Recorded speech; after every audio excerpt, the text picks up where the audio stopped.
Bonjour, c'est Philippe Guillet. Un nouveau témoignage dans cette série de témoignages de stagiaires de la formation Hypno-Coaching 2.0.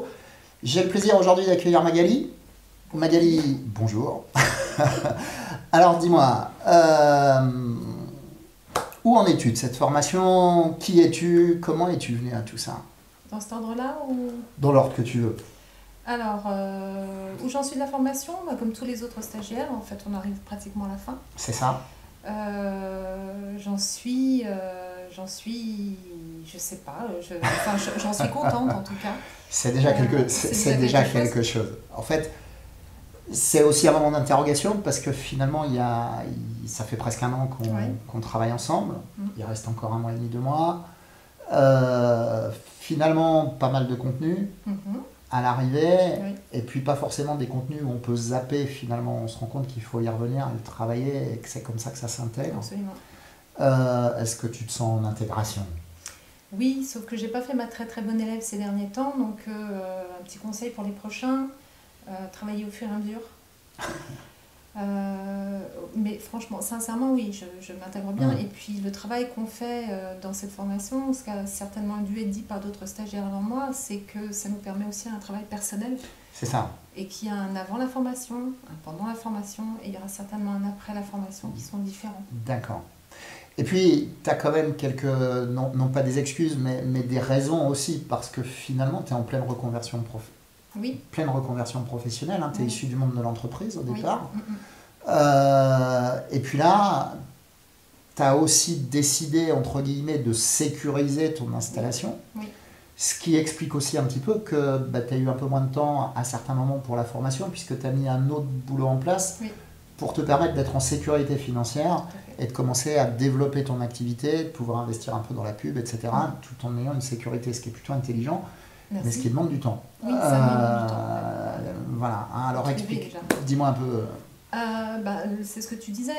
On sait très bien qu'une activité ne commence pas toujours sur les chapeaux de roue et qu'on ne va pas avoir des milliers de clients qui vont nous arriver et toquer à la porte.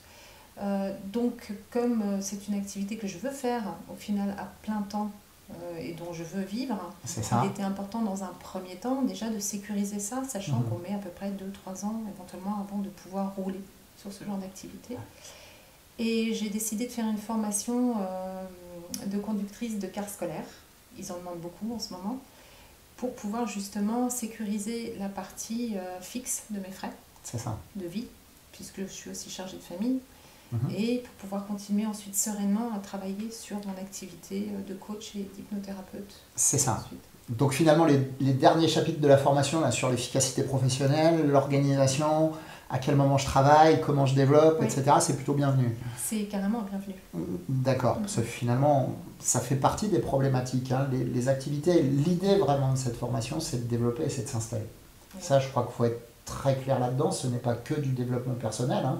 L'idée, c'est de professionnaliser tout ça.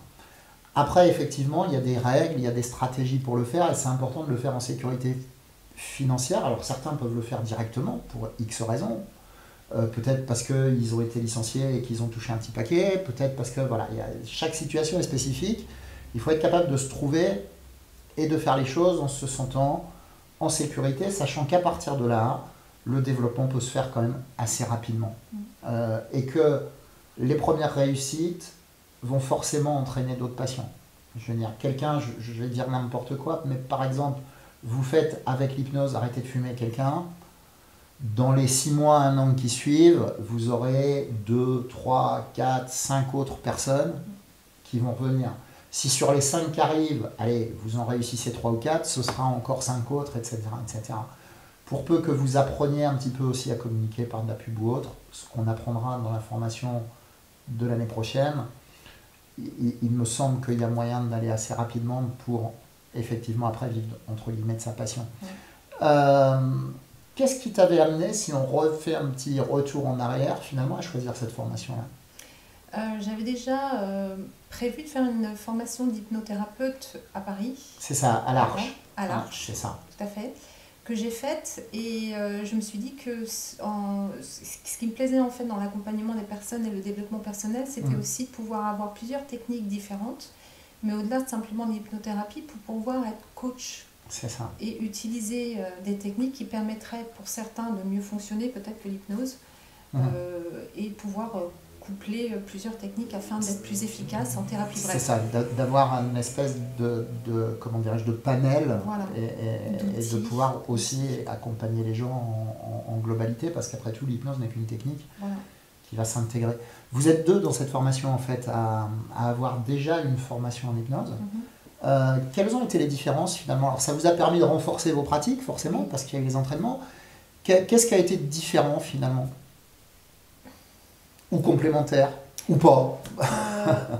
Complémentaire, oui, ça m'a permis, moi, puisque je venais juste de la terminer, cette formation, de consolider mes acquis déjà, d'en apprendre d'autres, puisque cette formation aussi m'a permis de diversifier la pratique aussi en hypnose, d'aussi travailler sur des choses sur lesquelles je n'avais pas eu l'occasion de travailler. Le fait qu'on soit en groupe et qu'on se voit régulièrement a permis aussi de travailler ensemble pendant les séminaires, et parfois, quand c'était possible pour moi, de pouvoir en voir quelques-uns en dehors, en fait, des séminaires. Qu'est-ce que ça a apporté d'autre? Déjà, cette assurance de pouvoir au moins m'appuyer là-dessus pour pouvoir continuer à travailler ensuite et me baser... voilà. Donc c'était un travail en moins pour moi déjà, mais une consolidation. Ensuite, il y a tout ce qui a été technique, etc., qu'il a fallu travailler et apprendre. Et ça m'a permis justement de passer un peu plus de temps sur autre chose que l'hypnose. D'accord. Et finalement, la formule d'hypno-coaching 2.0, c'est toute une partie, en particulier théorique en e-learning, et puis une partie plus pratique pendant des séminaires.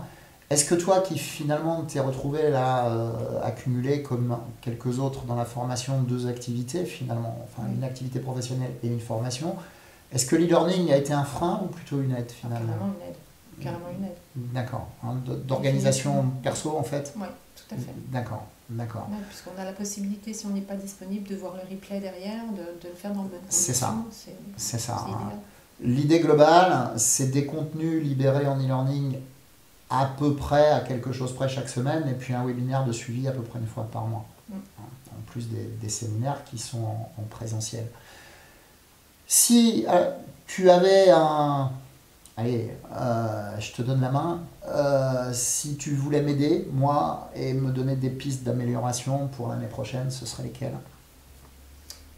Attention à ce que tu vas dire. Rigueur peut-être un petit peu plus. Ouais, dans quel domaine la rigueur? Dans la transmission en fait, des outils, après les webinaires par exemple, ou après les séminaires. Qu'est-ce que tu appelles la transmission des outils? Il est arrivé souvent que tu nous parles de certaines choses qui étaient très intéressantes et on les recevait relativement tard. En tous les cas, moi je suis frustrée à chaque fois parce que je suis quelqu'un d'impatient, donc je l'ai trouvé arrivant un peu tard. Alors en fait, il y a 2 choses par rapport à ça. La première chose, c'est qu'effectivement, après des séminaires, en vrai, il faut le temps de redescendre, le temps d'intégrer, le temps de rabaisser les émotions et de reprendre les choses. La deuxième chose, c'est qu'en fait, l'année prochaine, tous les contenus sont prêts. Donc, ça ira un tout petit peu plus vite. Voilà, je comprends mieux maintenant. Et puis, non, pour le reste, en fait, pas de... Non, je sais pas... Et qu'est-ce qui, du coup, si on termine sur une note, du coup, la positive, qu'est-ce qui peut-être t'a apporté ou surpris? Qu'est-ce que tu as préféré en fait? Je vais pas dire tout parce que ce serait quand même ça ferait feu d'artifice, mais non, préféré le fait qu'on se retrouve aussi en webinaire régulièrement.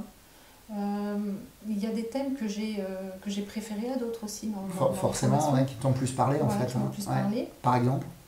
Le dernier en l'occurrence sur l'efficacité professionnelle, celui-là qui me touche plus particulièrement, qui arrive au bon moment en fait. Exactement. D'accord. Le fait que ce soit en un an, mais que tout soit pas condensé, qu'on n'ait pas trop de pression, voilà, ça c'est bien. D'accord.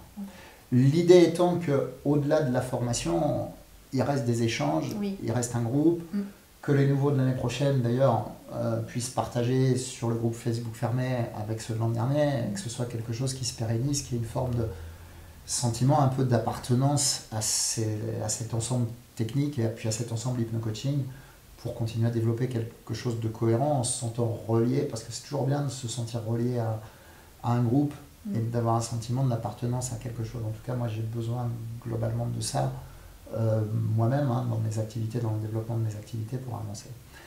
Donc tes prochaines étapes, ou la prochaine étape, je crois que c'est de s'installer, parce que j'ai diffusé une petite photo de ton cabinet sur Facebook. Oui, bah ça y est. Donc c'est parti là. 1er septembre, c'est parti, c'est officiel. D'accord. Première cliente est venue le 2. Donc c'était plutôt bien d'ouvrir le premier et d'avoir déjà du monde le 2. Voilà, et puis ça continue petit à petit.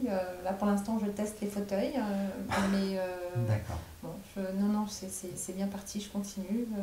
Mais là maintenant ça va être vraiment de développer l'activité, de se rendre visible. D'accord. Parce que pour l'instant il n'y a que le bouche à oreille en fait qui fonctionne. Qui fonctionne. Après, alors là il y a aussi des stratégies. J'ai eu l'occasion de le dire sur une autre vidéo de témoignage, mais le prix de la formation Hypno-Coaching 2.0 a augmenté entre les 2 sessions. Par contre, seront inclus dans la prochaine session toutes les stratégies en fait, de mise en place de publicité et de développement commercial, en fait, qui sont importantes parce que ça ne s'improvise pas non plus. En fait. Voilà. Écoute, je te remercie en tout cas de ton énergie et de ce que tu mets dans cette formation et de ce que tu y apportes en tant que personne. Et puis on aura peut-être l'occasion de se retrouver en vidéo pour faire un petit point de là où tu en es dans quelques temps. Avec plaisir. À bientôt. Ciao. Ciao. Bye bye.